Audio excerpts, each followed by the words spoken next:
नमस्कार दोस्तों, आप देख रहे हैं एसएसबी क्रैक एग्जाम्स और आपके साथ मैं हूं किरण नेगी। दोस्तों आज के हमारे गेस्ट हैं मेजर जनरल विक्रम डोगरा, जिन्होंने 58 वर्ष की उम्र में ऑस्ट्रिया में होने वाले एक इवेंट में भाग लिया व आयरनमैन टाइटल अपने नाम किया। आपको बता दें, जनरल विक्रम डोगरा दुनिया के पहले ऐसे जनरल हैं जिन्होंने इस प्रतियोगिता में न केवल भाग लिया अपितु इसके विजेता भी बने।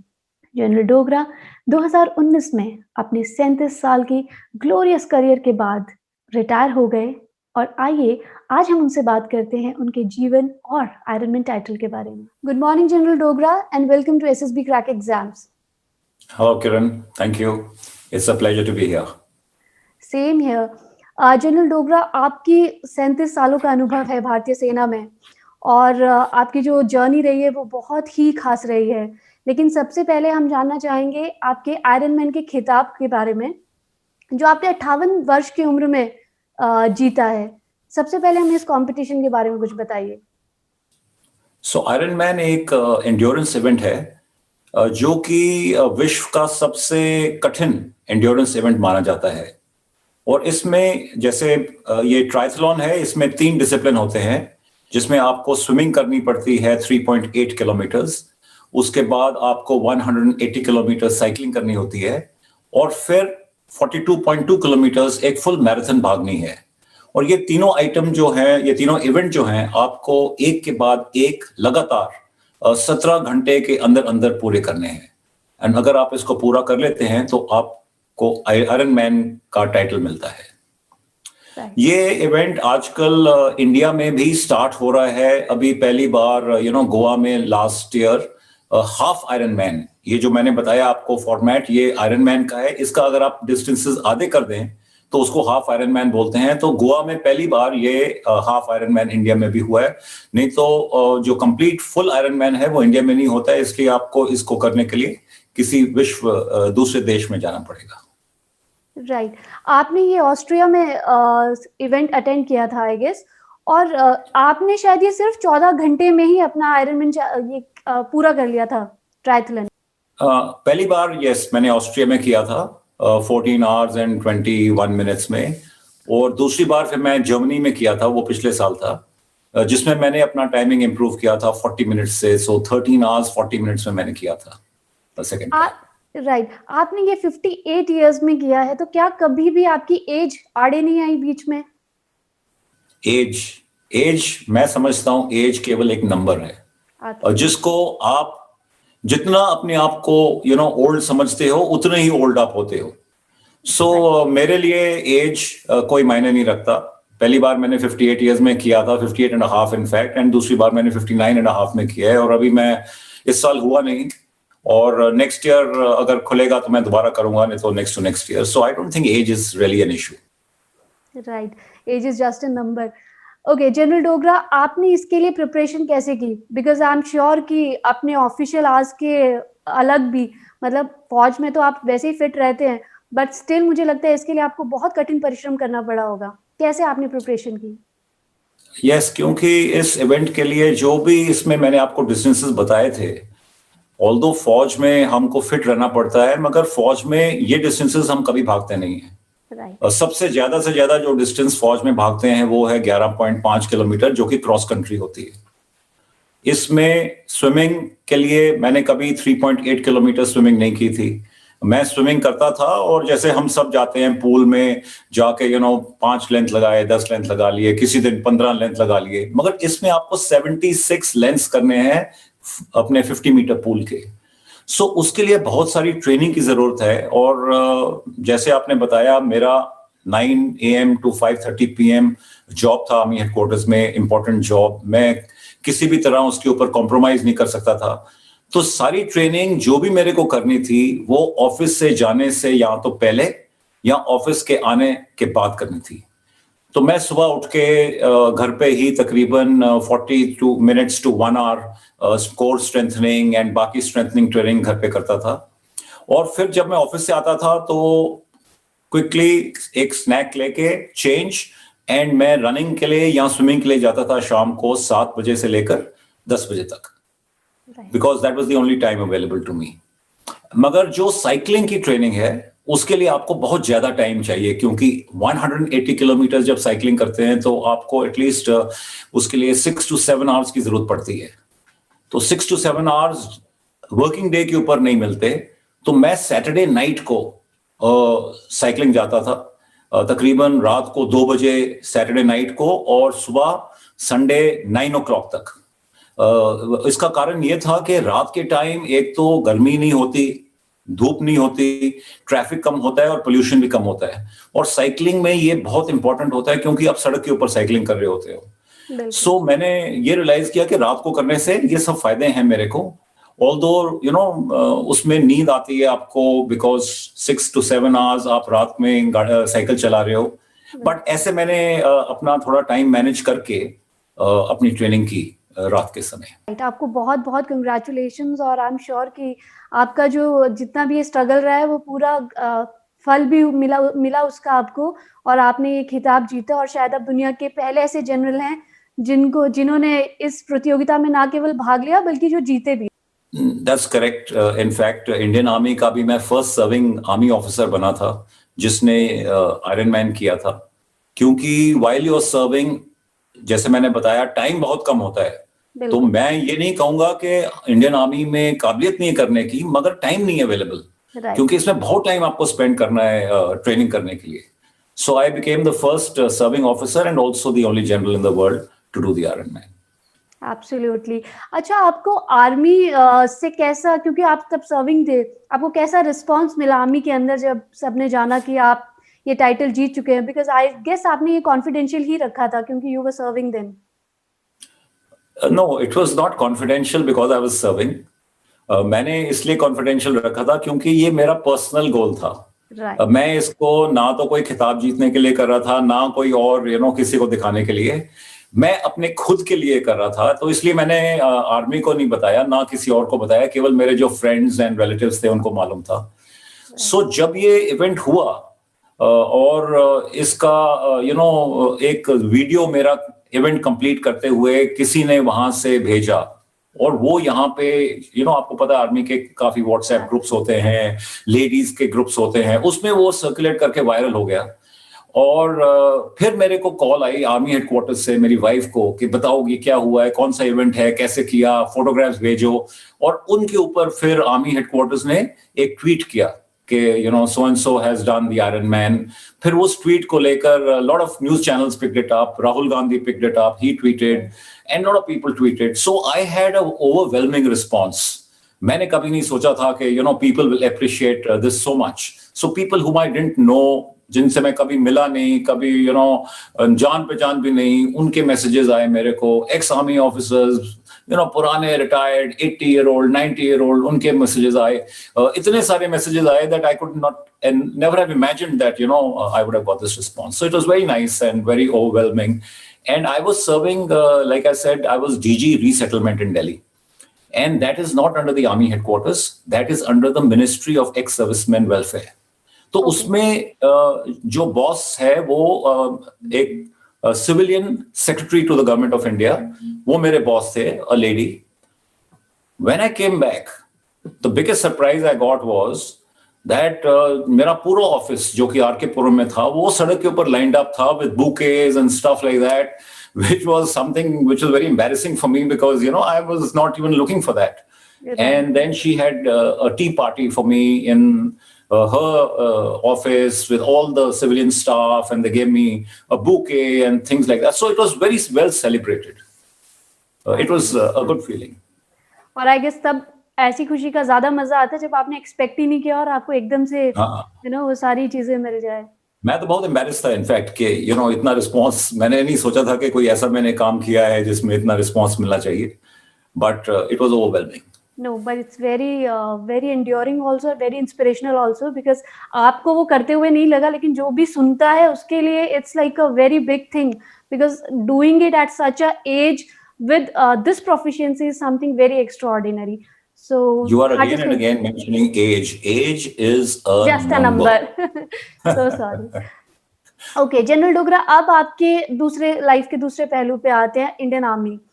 आपकी when I was reading about you और आपके बारे में जब जानने का मौका मिला, तो मैंने जाना कि एकेडमी में भी यू मेड अ रिकॉर्ड। आपको शायद पासिंग आउट के समय में शायद आपको सबसे ज्यादा मेडल्स मिले हैं, शायद इंडिविजुअल कैडेट को जो मिलते हैं उनमें सबसे ज्यादा मेडल्स आपको मिले हैं।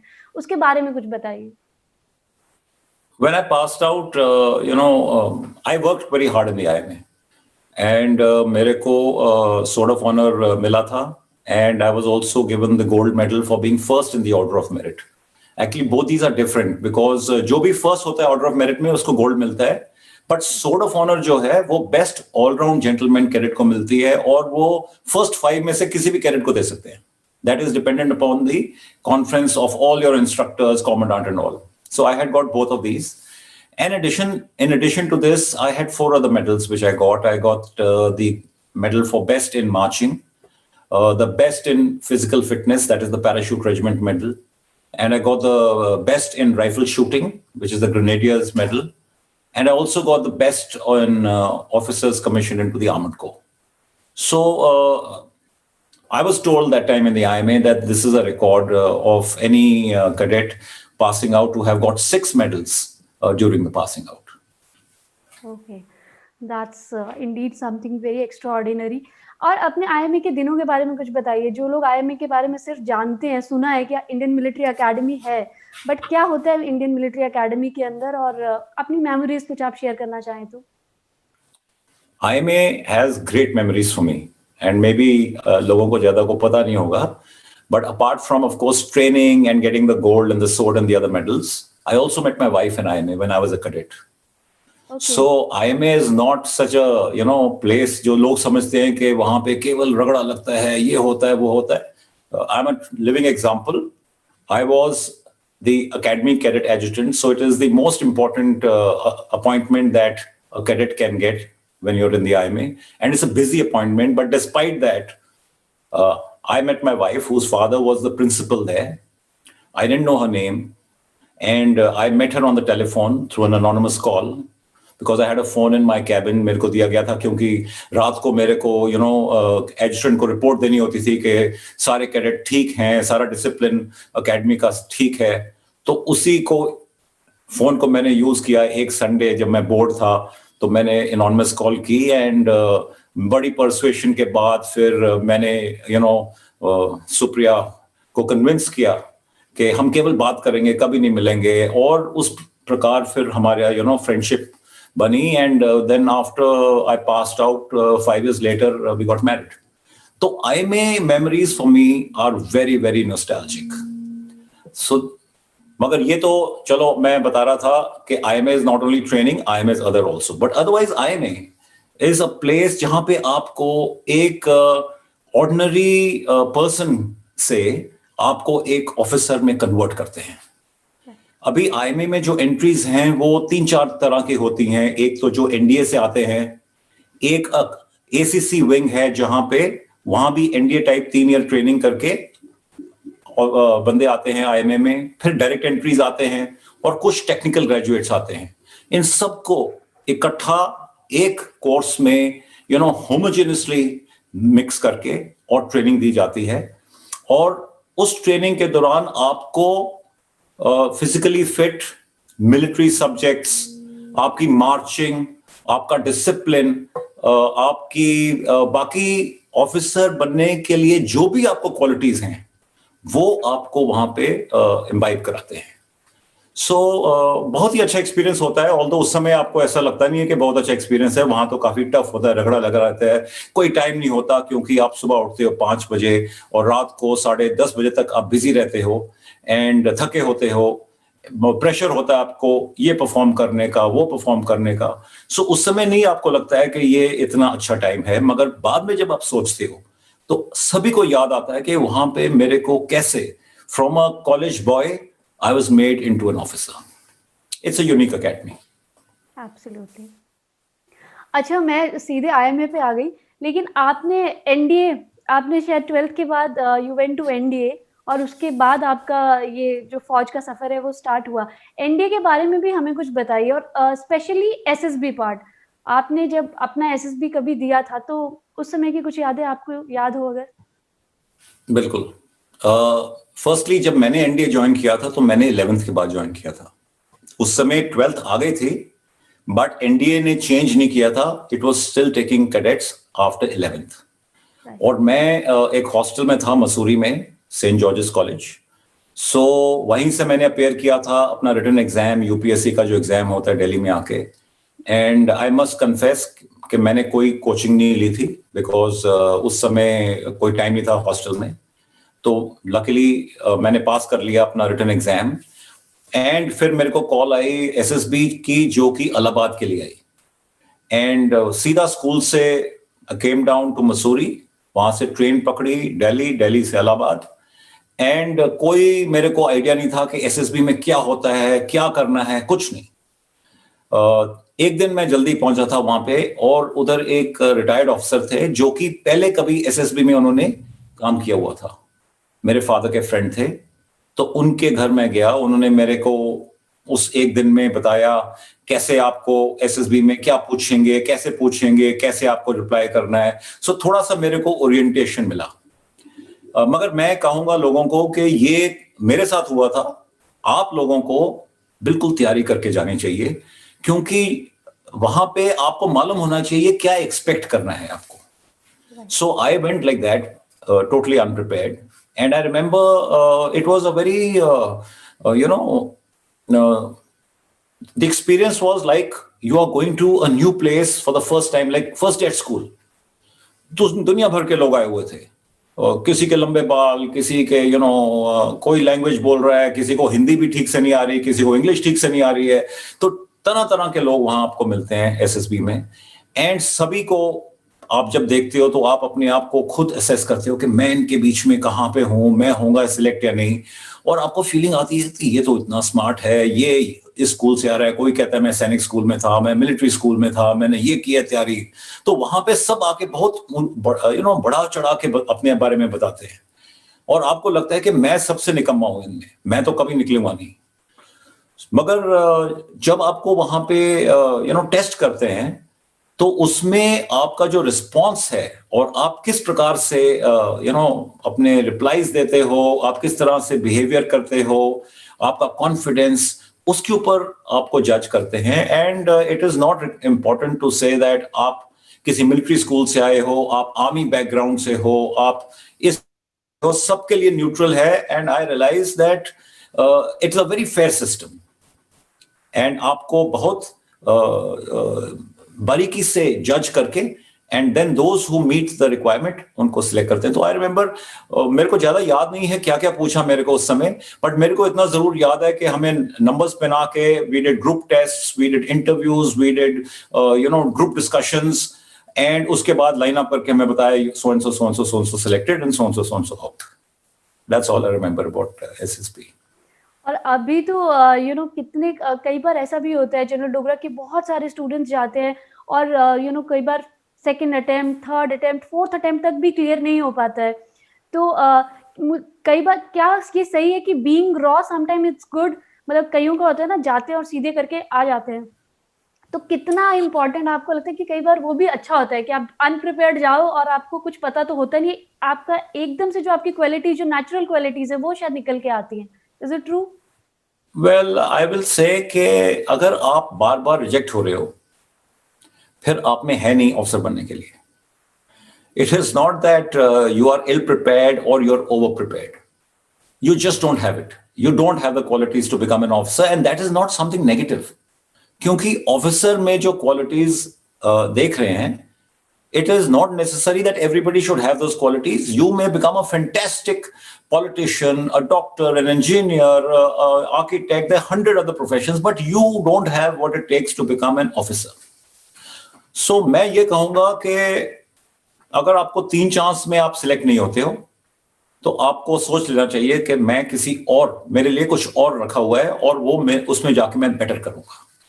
बट जनरल डोगरा साथ कई लोग ऐसे भी हैं जो 7th और 8th अटेम्प्ट में भी जाके क्लियर हुए हैं। हाँ ठीक है, that is luck. So there is always factor of luck. मैं ये कहता हूं जब भी आप कोई इवेंट करते हो, तो उसमें 70 to 80% आपकी काबिलियत, आपका hard work, and 20 to 30% is your luck. So it could happen that you were unlucky, और जाके आपने सेवेंथ एट टाइम में may be you got lucky and तुक्का लग गया, या जो भी है. I will not say that those people are inferior और others were better, but generally आप मैं बल्क की बात कर रहा हूँ. Exceptions always there. अगर आप 3 चांस में नहीं होते हो select, then you should start looking for something instead of उसे आप ट्राई करते रहो. फौज में कहते हैं दैट एक बार आप कहीं पे अटैक करते हो और आपको डिफीट मिलती है, तो आपके पास 2 चॉइसेस हैं. या तो दोबारा वहीं पे अटैक करके दोबारा डिफीट कराओ, या किसी और डायरेक्शन से जाके उसको आप अटैक करो और सक्सेस ले लो, या कोई और ऑब्जेक्टिव ढूंढ लो जहां पे आपको फिर कुछ ऐसी जीत मिले और उससे बेटर हो. So you have to take your choices. Right. और there's always a plan B. Plan A काम ना करे तो plan B काम I'm sure जरूर करता है.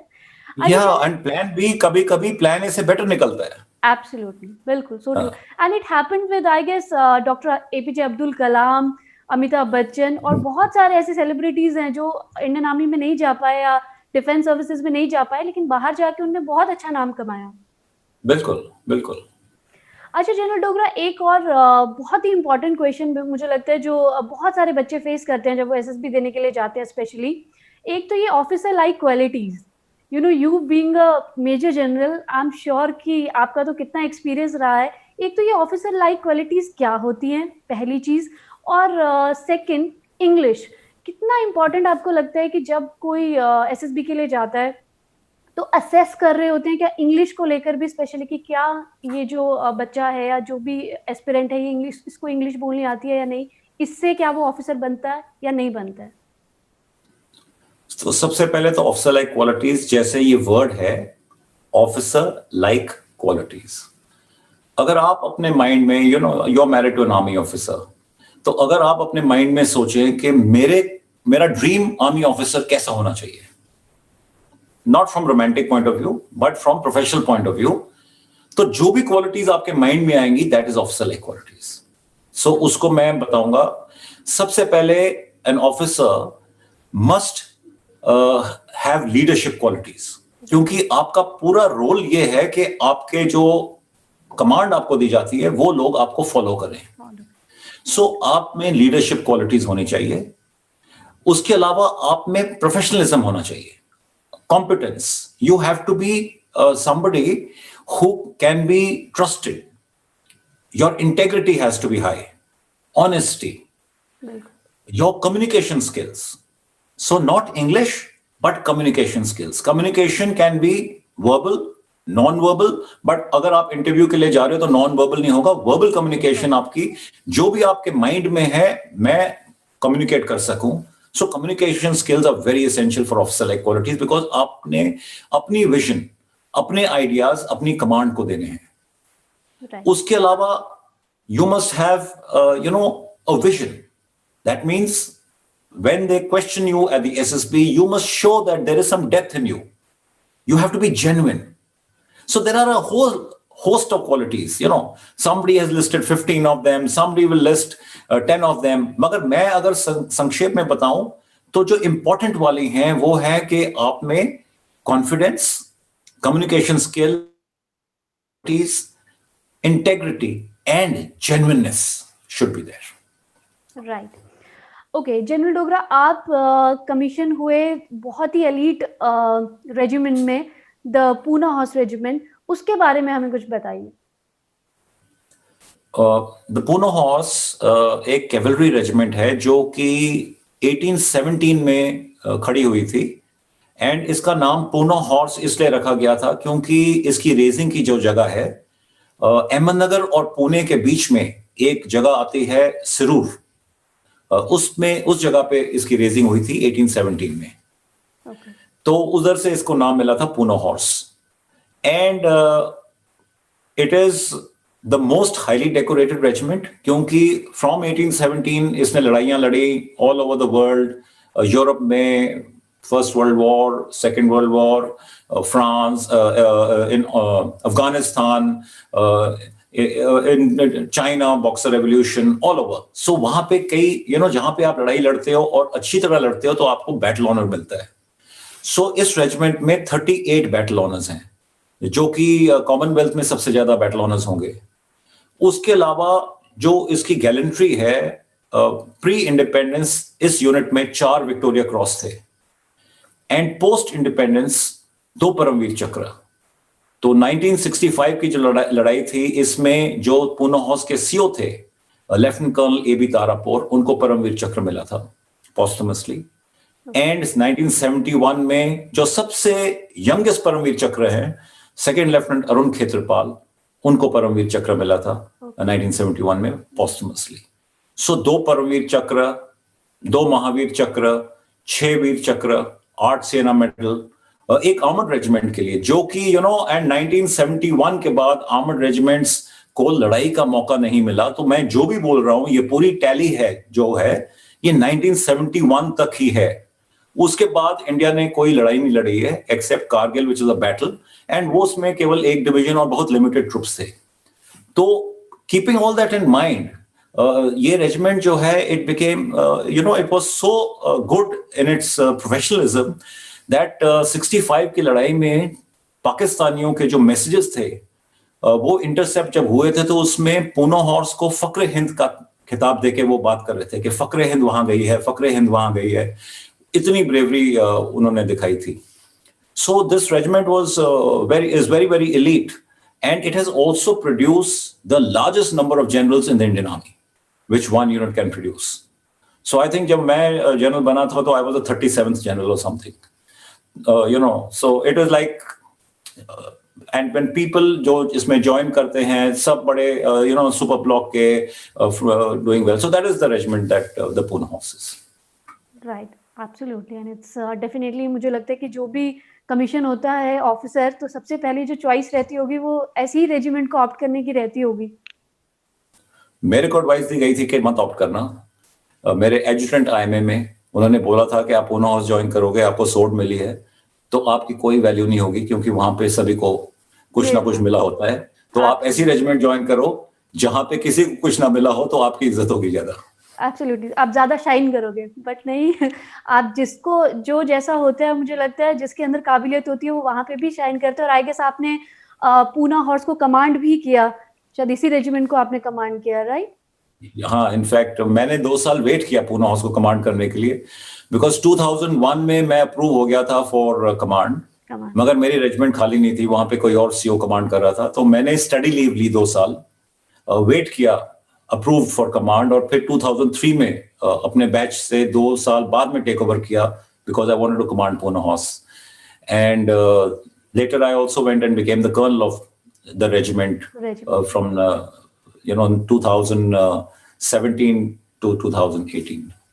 Right, okay. जनरल डोगरा, आपका 37 इयर्स का एक्सपीरियंस है, राइट? आपने तो एनडीए से स्टार्ट किया, अगर वो काउंट करने लगे तो 41 इयर्स हो जाएगा, 4 साल एनडीए और आईएमए को मिला के भी। और आपके फादर भी इंडियन आर्मी में ही थे, तो आपने बचपन से आर्मी की लाइफ देखी है।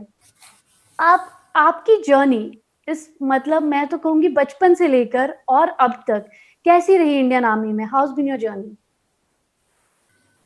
बचपन में तो आपको आर्मी के बारे में ज्यादा पता नहीं चलता, राइट। आप केवल आर्मी के जो गुड पॉइंट्स होते हैं उनको आप एंजॉय करते हो। बिकॉज मैं हमेशा समझता हूं कि आर्मी ऑफिसर्स के जो बच्चे हैं वो ज्यादा एंजॉय करते हैं then the army officer himself, because army officers have task to do and busy रहते हैं। तो as a child I enjoyed all those privileges, well, I will not call them privileges, मैं बोलूंगा opportunities, sports की opportunity, and इधर उधर ऐसी जगह पे जाने की जहां पे नॉर्मली अगर मेरे फादर सिविल में होते तो शायद हम ना जाते। इस प्रकार का मैंने माहौल देखा। मेरे फादर शिकार में जाते थे मेरे को साथ ले जाके, and picnics and stuff like that. तो उस प्रकार का माहौल उन जमाने में केवल फौज में ही होता था, बिकॉज बाकी जगह पे ऐसा नहीं था। तो मैंने वो सब देखा। प्लस मेरी 3 sisters, they got married to army officers and they were much older than me. तो by the time I was about I think 12, 2 of them had got married, 3 of them had got married to army officers. तो मैंने शुरू से जो माहौल देखा वो army का देखा। उसके बाद फिर मैंने एनडीए ज्वाइन कर लिया और मैं आर्मी में आया हूँ। तो मैं कहूंगा कि मेरा जो एक्सपीरियंस रहा है आर्मी में as a child and as an officer, it has been unique. There are ups and downs. हर नौकरी में होता है, कभी आपको चढ़ाव पे होते हो, कभी आपको डाउन स्लाइड होता है, कभी कोई पोस्टिंग डिफिकल्ट होगी, कभी कोई बॉस आपको डिफिकल्ट टाइप मिलेगा, कोई एनवायरनमेंट आपको खराब मिलेगी, कहीं पे प्रॉब्लम्स हैं, ये अपने problems of housing, maybe schooling, and these are things. So these ups and downs आपको हर जगह पे मिलेंगे। बट जब आप होलिस्टिकली, मैं इसको देखता हूं as a complete package, I don't think मेरे को इससे बेटर कोई और एनवायरनमेंट मिलती। एब्सोल्युटली, बिल्कुल।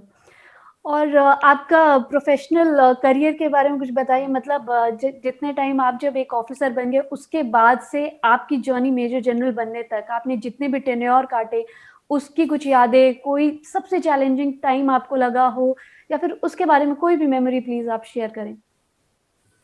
एक्चुअली मेमोरीज तो बहुत हैं, and I can't say specifically कि ये मेमोरी इंपॉर्टेंट है और ये कम है, बिल्कुल, because it's a long journey. 37 years is a long time.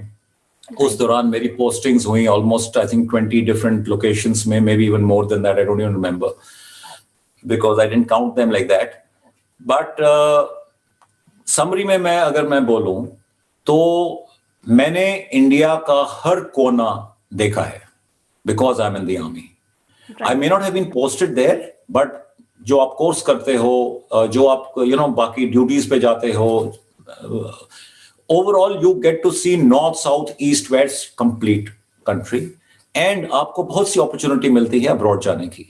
सो ऐसा जो एक्सपोजर आपको मिलता है वो आई डोंट थिंक किसी और प्रोफेशन में मिलता है। So I had that kind of exposure. मेरी जितनी पोस्टिंग्स थी बहुत अच्छी पोस्टिंग्स थी।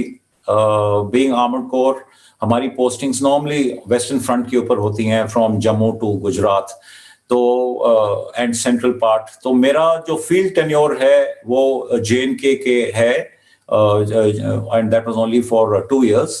एंड बाकी जो फील्ड हमें मिलते हैं वो ऐसी छोटी छोटी जगह में मिलते हैं, but along the western front, like Suratgarh और गंगानगर और इस प्रकार के उल्टे सीधे स्टेशंस। बट जब मैं देखता हूं कि मेरी जो डेवलपमेंट हुई, जो मेरे को एक्सपोजर हुआ, जो मेरे को अपॉर्चुनिटीज मिली, तो I think I had a good innings of 37 years, and I have no regret कि इस दौरान क्या हुआ। बिल्कुल। अच्छा, एक यंग ऑफिसर जो मतलब मुझे लगता है कोई भी जिसका SSB क्लियर हो गया और उसकी मेरिट आ गई है और वो एकेडमी ज्वाइन करने वाला है और मतलब फौज को नए पहलू से देखना स्टार्ट करेगा भी, उसके लिए आप क्या बताना चाहेंगे, मतलब उसके लिए कैसी लाइफ वेट कर रही है? आई थिंक जब आप एक यंग ऑफिसर ज्वाइन करते हो तो सबसे इंपॉर्टेंट चीज आपको ये रियलाइज करनी होती है, जो पता नहीं होता आपको, क्योंकि आपने ट्रेनिंग की है वहां पे मे बी 4 साल या 1.5 साल या जो भी आपने ट्रेनिंग की है, और आप सोचते हो कि अभी अब मैं ऑफिसर बन गया और अब I will have all that respect, and मैं जाऊंगा, लोग मेरे को सल्यूट करेंगे, मैं ये करूंगा, मैं वो करूंगा। नो, आपको ये रियलाइज करना है कि अभी आप ऑफिसर बने हो, आपको सीखना है कि एक ऑफिसर का क्या काम होता है। एकेडमी में तो आपको ट्रेनिंग दी है एक ऑफिसर बनने की, मगर ऑफिसर क्या करता है उस यूनिट में, उसकी ट्रेनिंग आपको यूनिट में मिली। सो जब आप ऐसी यूनिट ज्वाइन करते हो जैसे हो armoured corps, artillery, mechanised infantry, signals, तो इसमें जो भी काम होता है उसकी कोई ट्रेनिंग आपको एकेडमी में नहीं मिलती। बिल्कुल, आपको एकेडमी में ट्रेनिंग मिलती है एक प्लेटून कमांडर बनने की, जो कि इन्फेंट्री के प्लेटून कमांडर होते हैं। मगर जब आप ऐसे दूसरी आर्म में आते हो जहां पे इक्विपमेंट होती है, तो उसके बारे में आपको जीरो पता होता है। तो जो छोटे से छोटा भी जवान है उसको भी आपसे ज्यादा नॉलेज होती है। सो आप जब ज्वाइन करते हो, you should be looking at learning. और किससे सीखोगे आप? अपने मेन से। जो मेन आपके नीचे आपके कमांड में होंगे, आप लेफ्टिनेंट हो, एज पर दी डॉक्यूमेंट्स आपके नीचे कुछ एक टुकड़ी होगी मेन की, उनसे आपने सीखना है और वो आपको सिखाएंगे। मगर सीखने में आपको ऐसा नहीं फील होना चाहिए कि आपका कोई दर्जा डाउन हो रहा है। आपको बहुत लगन के साथ उनसे सीखना चाहिए और सीख के उनसे बेटर बनना है आपको। तो ये सबसे इंपॉर्टेंट चीज है कि जब आप ज्वाइन करते हो, आप जाके सीखो, एंड जिन मेन को आपने कमांड करना है, उनकी आईज में आपके लिए रिस्पेक्ट आना चाहिए। कि ये ऑफिसर आया है, ये हमसे भागने में भी तेज है, ये हमसे स्पोर्ट्स में भी बेटर है, ये हमसे पढ़ाई में भी बेटर है, ये हमसे मिलिट्री सब्जेक्ट में भी बेटर है, इसको हम फॉलो करेंगे, ये हमारा लीडर बनेगा। ऐसी फीलिंग आनी चाहिए आपकी कमांड में। बिल्कुल। और आई गेस ये एक ट्रेडिशन भी है शायद से, कुछ-कुछ रेजिमेंट्स में आई हैव सीन कि जब कोई भी न्यू ऑफिसर आता है तो वो शायद 1 महीने जब तक उसकी डाइनिंग नहीं होती है तब तक वो रहते भी अपने उसी में लाइन्स में ही रहते हैं और लंगर में ही खाना खाते हैं। वो शायद उसका जो मेन उस जो करने के पीछे शायद जो मकसद है वो शायद यही है, जो आप बता रहे थे कि उनको उन्हीं से ही सीखना है, उन्हीं के साथ रहना है, वो सबसे पहला जो पड़ाव है वो यही है शायद। तो एक मकसद तो ये है, और दूसरा मकसद ये है कि आपको मालूम होना चाहिए कि आपके जो आदमी हैं, जो आपके मैन हैं, वो उनका बैकग्राउंड, उनका कल्चर क्या है। बिल्कुल। हमारी यूनिट्स जो हैं वो क्लास कॉम्पोजिशन में ज्यादातर हैं। जैसे मेरी यूनिट में 3 कास्ट है, राजपूत, जाट एंड सिख।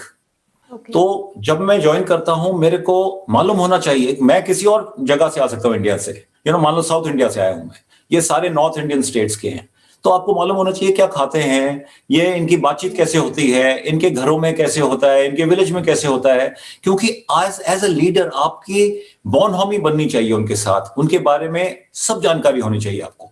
तो इसका जब आप इकट्ठे रहते हो तो उसका ये जो है, इसका मकसद ये इससे हल हो जाता है कि आप उनके बारे में अच्छी तरह जानकारी रख सकते हो। बिल्कुल, और इसीलिए शायद कहा भी जाता है कि फौज एक ऐसी ऑर्गेनाइजेशन है जहाँ पे सर्वधर्म का सम्मान, और शायद एक बंगाली भी किसी का एक बंगाली जानता है कि ओणम में कैसे खाना खाना है, और ओणम वाले जानते हैं कि हमें दुर्गा पूजा कैसे अटेंड करनी है। It's a common culture in army, right? या एब्सोल्युटली। और आर्मी में ना आपकी जो रिलीजन है वो ऑफिसर की कोई रिलीजन नहीं होती है, ऑफिसर की रिलीजन वही होती है जो उसके ट्रुप्स की रिलीजन है। Absolutely. और मेरी रेजिमेंट में जैसे मैंने आपको बताया, जाट, राजपूत एंड खालसा, तो हमारे एक गुरुद्वारा है और एक मंदिर है, और सारे ऑफिसर जो भी आपका फेथ हो गुरुद्वारा में भी जाते हैं और मंदिर में भी जाते हैं हर संडे। तो एक पहले हो गई गुरुद्वारा परेड 1 घंटा, फिर होगी मंदिर परेड 1 घंटा, और उसमें ताकि आपकी रिलीजन वही है जो आपकी मेन की रिलीजन है। So it is not important where you come from. बिल्कुल, absolutely.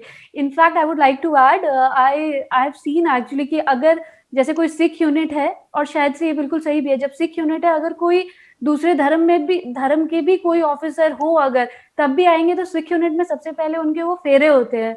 I have heard such things about army कि ऐसा भी होता है कुछ रेजिमेंट्स में, जो दे आर वो, और एक कड़ा पहनने का, आई गेस ये सारी चीजें मैंने देखा है सिख रेजिमेंट में। मेरे एक फ्रेंड थे, जब मैं नया कमीशन हुआ था, और एक्सरसाइज में हम मिले, और मैं उसको पहचान नहीं सका क्योंकि उसने पगड़ी पहनी हुई थी। बिल्कुल, क्योंकि वो सिख रेजिमेंट में था, मगर वैसे वो सरदार नहीं था, मगर क्योंकि उस रेजिमेंट में था उसने पगड़ी पहनी हुई थी, तो मेरे को तो पहचान में नहीं आया वो। Absolutely, that's the beauty of Indian Army. True. Okay, general Dogra, मतलब हमने इतनी सारी बातें कर ली इंडियन आर्मी के बारे में। अब जब आप रिटायर हो चुके हैं, कितना मुश्किल और चैलेंजिंग है आपको लगता है? क्योंकि मैंने सुना है कि सोल्जर्स बाकी तो हर जगह अडेप्ट कर लेते हैं, बट जब वो रिटायर होते हैं तो सिविल लाइफ में अडेप्ट करना बड़ा मुश्किल होता है। स्टार्टिंग का टाइम तो बहुत मुश्किल होता है। कितना मुश्किल आपके लिए ये रहा? आई थिंक जैसे आप फौज में हर 2 साल आपकी पोस्टिंग होती है, और मैं आपसे ये क्वेश्चन पूछूंगा, जब आप नए स्टेशन में जाते हो कितना मुश्किल आपको अडेप्ट करना, तो आप बहुत जल्दी अडेप्ट कर जाते हो। आप जाके अपने सामान खोलते हो, सब कुछ, बच्चों की एडमिशन अगर बच्चे हैं, जो भी है, and I think in about 2 months you are adapted to the new location. Right. अगर आप सेम लेसन लेके चलें and you know that retirement is coming, कोई सरप्राइज नहीं है सडनली आपको रिटायर कर दिया, आपको पता है पिछले 40 साल से कि मैं उस दिन जाके रिटायर होऊंगा, तो आपको अपने माइंड को तैयार करना है कि अभी रिटायरमेंट आएगी। So I don't think it's a problem, at least I face no problem to adjust in the civil street from the army, no problem at all. But I will not say that everybody is as lucky और finds it that easy. तो it is all about your self, your preparation. आपको अपने mind को prepare करना है for whatever is coming. जैसे आप किसी इवेंट के लिए अपनी तैयारी करते हो, सेम वे ये भी एक इवेंट है, बहुत इंपॉर्टेंट इवेंट है। आफ्टर 41 years एक लाइफस्टाइल से आप दूसरी लाइफस्टाइल में जा रहे हो, मगर दूसरी लाइफस्टाइल में आप कैसे जीना चाहते हो वो आपके ऊपर है, कोई और नहीं डिक्टेट कर सकता आपको। तो अगर आप सोचते हो कि मैंने वैसे ही जीना है जैसे पहले जीना है, तो आप कर सकते हो। आप जाओ, सुबह उठो, अपनी पीटी करो, जो भी करना है, ऑफिस जाओ, नहीं जाना, it is up to you. So I feel that it is not actually a problem adjusting in the city street. Right. Everything happens in mind. I guess it's all about mind, the way you Yeah. prepare it. है ना? Absolutely. True. Okay. General Dogra, what is your message to the youngsters of this nation? My message to the youngsters will be that it is important for each one of you to dream. आपका dream होना चाहिए। मैं जब लोगों से मिलता हूं तो मेरे को कई लोग बोलते हैं कि हमारा कोई ड्रीम नहीं है, या हमारा कोई ड्रीम था मगर हम सोचते हैं वो कभी सच नहीं आ सकता, या हमारा ड्रीम था, हमने ट्राई किया, हम फेल हो गए, तो हमने ड्रीम ही छोड़ दिया। बिल्कुल। इन सबको मैं बताना चाहता हूं कि बहुत इंपॉर्टेंट है आप ड्रीम करो, और आपका ड्रीम बड़ा होना चाहिए, इतना बड़ा होना चाहिए कि जब अपना ड्रीम किसी और को बताओ तो वो हंसे आपके ऊपर कि तेरा ये ड्रीम है, ये तो हो ही नहीं सकता, यू नो, ऐसा ड्रीम होना चाहिए। तो वो तो हो गया ड्रीम। उसके बाद आपको इसी ड्रीम को हिस्सों में बांट के आपको डिसाइड करना है कि इसको आपने पूरा कैसे करना है, और उसमें सबसे इंपॉर्टेंट चीज है हार्ड वर्क। तो मेरा मैसेज आपको यह है कि आप जो भी करना चाहते हो लाइफ में वो पॉसिबल है अगर आप हार्ड वर्क करें। बिकॉज जैसे मैंने टॉक में पहले बताया था, 70 to 80% success depends upon hard work and 20 to 30% depends upon good luck. Luck आपकी कंट्रोल में नहीं है, मगर हार्ड वर्क आपके कंट्रोल में है।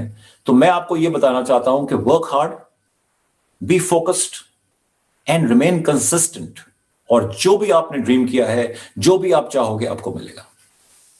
Right. Okay, and in the last, I would like to ask you, what does fitness mean to you? And also for a generation, हमारे जैसी, जिसमें मैंने मतलब बहुत ज़्यादा ओबेसिटी इंडिया में काफ़ी ज़्यादा पीक पे है, आप क्या सजेस्ट करेंगे उन हमारे मतलब ऐसे बच्चों को जो अभी ओबेसिटी की तरफ बढ़ रहे हैं, और फिटनेस क्या ज़रूरी है कि हम ये जो फिटनेस है ये जिम में जाके ही कर सकते हैं, या फिर घर पे हम कैसे स्टार्ट कर सकते हैं? मैं बोलूंगा fitness is like a hygiene factor. जैसे हम बोलते हैं ना, रोटी कपड़ा मकान होना चाहिए, उसी तरह आपको फिट भी होना चाहिए। और फिटनेस से मैं ये नहीं कहता हूं कि आपको बैठ के मसल बनाने हैं या आपको एक एंड्योरेंस एथलीट बनना है। Not that is extreme fitness, उसकी नहीं मैं बात कर रहा हूं। मगर फिटनेस इज जहां पे आपके हिस्से पुर्जे ढंग से चले, जब कोई आपको देखे तो लगे कि आप आप एक आदमी हैं। You should not look like a potato. So that is fitness for me. Now to become fit is also important because I read this article जहां पे वो कहते हैं कि आपका जो सोलमेट है वो आपकी बॉडी है। जब आप मरोगे तो आपकी बॉडी रह जाएगी, आपकी सोल चली जाएगी, मगर तब तक जब तक आप अलाइव हो तो आपकी सोल आपकी बॉडी में रहती है। तो आपकी बॉडी आपकी सोलमेट है, और आपकी बॉडी को आपको, दैट इज योर सोलमेट को आपको फिट रखना है, because that is the only thing which is yours. You can be born intelligent, you can be born handsome और pretty, you can be born rich, but what you make of your body is in your hands. So इसमें सब आपके हाथ में है, आपने अपनी body को कैसे ट्रीट करना है। अगर आप फिट रहोगे तो जैसे बोलते हैं that only in a fit body can there be a healthy mind. तो आपके माइंड के लिए भी आपको फिटनेस चाहिए, आपकी हेल्थ के लिए भी आपको फिटनेस चाहिए, आपकी नॉर्मल रूटीन में आपको फिटनेस चाहिए। तो मेरा मैसेज आपको जो अनफिट लोग हैं या जो नॉट अनफिट और या जिनका फिटनेस के ऊपर इतना ध्यान नहीं है, वो ये होगा कि आप थोड़ा सा टाइम निकाल के अपनी फिटनेस को बरकरार रखें। एंड व्हेन आई से बरकरार मींस बेसिक पैरामीटर्स जो हैं आपके बिल्कुल फिटनेस जो ब्रैकेट है उसमें आ जाने चाहिए, नहीं तो बाद में जाके आपको प्रॉब्लम्स होंगी, मेडिकल प्रॉब्लम्स होंगी, जिससे तकलीफ आप ही को होगी। So try and remain fit. And अगर आप बिजी भी हैं तो भी आप टाइम निकाल सकते हो। Time management is in your hands. You can work out at office, you can work out at home, you can work out anywhere. चलिए, thank you so much general Dogra, आपने हमसे बात की और आई एम श्योर आपके इस इंटरव्यू को देख के बहुत सारे एस्पिरेंट्स बहुत इंस्पायर होंगे, एक तो फौज को ज्वाइन करने के लिए और दूसरा रेगुलर अपनी लाइफ में हम लोग कैसे फिट रहें वो जानने के लिए। थैंक यू सो मच हमसे बात करने के लिए। We wish you all the very best for your future endeavours और आप ऐसे ही हमेशा यंग रहे। I won't say again age, I won't bring in, so may you always stay young, stay healthy. Thank you so much for talking to us. Thanks, Kiran. It was a pleasure talking to you, and I wish you and your channel all the best and all the success. God thank you bless. So much, thank you so much. तो दोस्तों, अब आपसे मुलाकात होगी next interview में। तब तक आप अच्छे से अपनी पढ़ाई करते रहिए और देखते रहिए SSB crack exams. Keep working hard, keep shining. धन्यवाद, जय हिंद।